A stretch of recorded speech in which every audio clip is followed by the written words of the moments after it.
Guys আসসালামু আলাইকুম। কেমন আছেন আপনারা?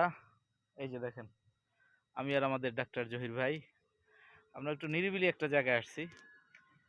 একদম সেই রকম একটা জায়গা যেখানে আপনারা দেখেন, এই যে সামনের সাইডটা কি সুন্দর ফসল, মনোরম পরিবেশ, একদম প্রাকৃতিক নিয়মে যে বাতাসগুলো হয় আল্লাহ প্রদত্ত সেগুলো।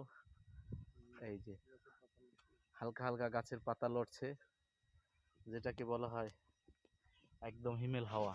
এই যে দেখেন জহির ভাই কি হাসিটা দিছে, অবশ্য তার একটু মনটা খারাপ, এই জন্য এখানে নিয়ে আসছি। ভালো হয়ে যাবে, কি বলেন? মন ভালো হয়ে যাবে আশা করি। এই যে দেখেন, তো জহির ভাইয়ের জন্য, জহির ভাইয়ের মনটা যেন ভালো হয়ে যায়, এই জন্য আপনারা সবাই জহির ভাইয়ের জন্য দোয়া করবেন। আসসালামু আলাইকুম।